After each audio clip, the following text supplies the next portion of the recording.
Alright, welcome back everybody. I'm still Matt, and we're still playing Perfect Dark, and we're in the last section of the Datadyne missions, Datadyne extraction. Basically what we need to do here is get Dr. Carroll out of the building. So here at the beginning of the level, we encounter that guard we knocked out in the last level. I figured I'd show him to you this time. Sound the alarm! She's here! Lights out! I don't know why we insist on not killing this guy. We really have no qualms about killing anyone else, but... So, at this point they decide to turn out all the lights because you have night vision and they don't. But why did they turn the lights off? So you'll notice at this point Joanna has a scope on her Falcon 2. And having a scope on a weapon in a first-person shooter where you're perpetually firing from the hip makes little sense. But the zoom effect does work, so we won't complain about that too much. But yes, at this point it does make sense for Joanna to go loud.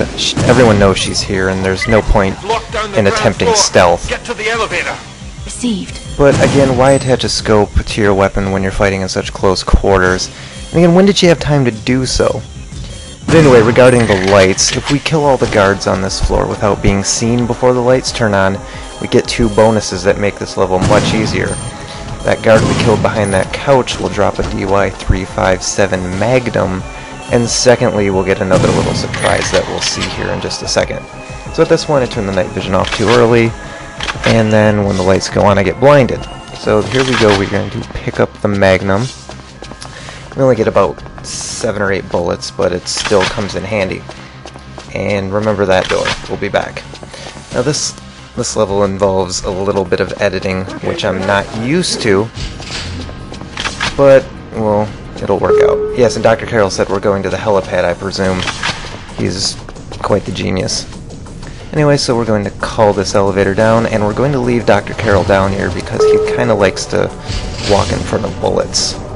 So that's objective 1 completed, which is to get to the foyer elevator. Yes, Dr. Carroll, I know exactly what I'm doing. Stay there and wait. Now, one of the objectives in this mission is to kill all of Cassandra's bodyguards, which means we essentially have to wipe out everyone in the building. And this is the second bonus for killing all the guards on the bottom floor. We get this key card, and it lets us do some really fun things.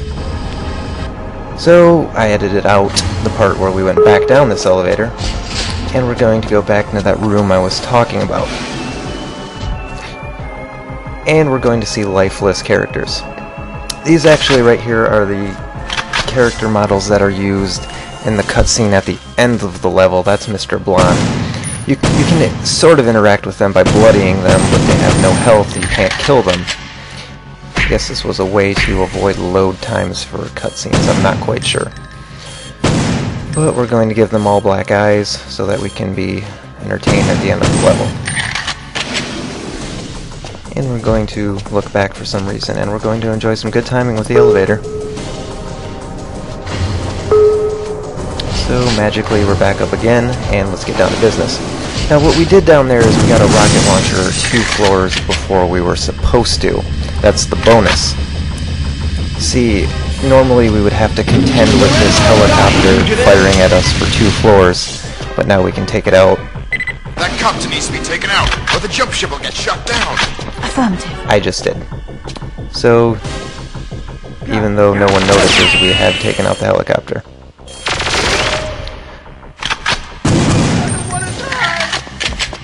So, one thing that I sort of wonder when I'm playing this is, again, it's not clear who we work for. As you'll see later, some spoilers here, the President has no idea who we are. So it's not clear what authority we have to go around killing people. At this point in the game, we're not really doing the work of the country. We work for a private organization, the Carrington Institute, whose main goal, it seems, is to oppose the Datadyne Corporation, which makes you wonder why these 2 groups haven't been classified as terrorist organizations and shut down by the NSA.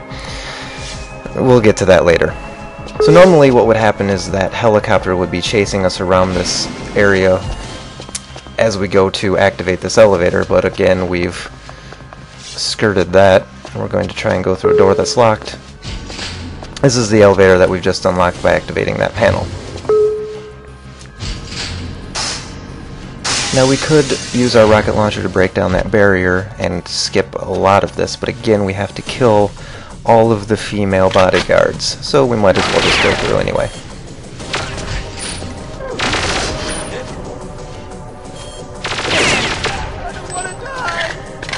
Too bad. So over here I'm going to be extra cautious for some reason, even though there's no helicopter. Now you notice that all of Cassandra's bodyguards are using shotguns, and I don't like to use those. I guess I could do a better job of showing off all the weapons, but the shotgun isn't very effective. As you can tell, the CMP with auto aim usually kills people with 1 or 2 bullets, so I tend to stick with that. Usually there's someone in there. You have to check all the rooms because if you miss one bodyguard, you'll have to go all the way back down and look for them, and that's just tedious. Now this is where you normally get the rocket launcher. You see these people arguing about it, and you kill this guy. Normally you can't kill the helicopter until this point. And this is one more secret that the key card we got at the beginning allows us to get, and it's a grenade. This will come in handy. I looked at that wall because you can break that wall and there's a piece of cheese behind there, but I decided I didn't want to waste my grenade. So again, we're going to bring out the rocket launcher and we're going to make our way to the end of the level.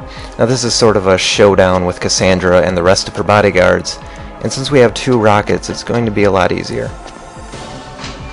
There's no sneaking here, you're forced to go in this door. Girl, you've become quite an annoyance. So I aim for the middle and just fire a rocket. You could call it noob tubing, but I call it smart.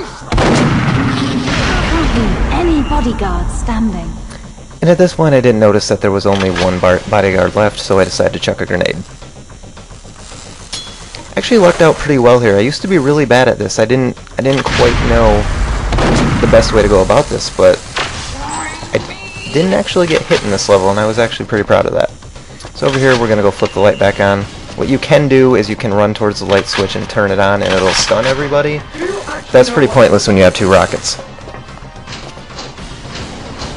So again, we're going to make our way to the top. Get back to the landing pad. Received. As if I didn't know what I was doing, and here is the final cutscene with our bloodied character models. Going somewhere? Something I can do for you, old woman. Return our sapient immediately. You don't know what you're doing. No, I don't. We've Yes, already I discussed do. that. I'm leaving. One more chance. Give it back. And you could come and work for me. Sorry, gotta shoot.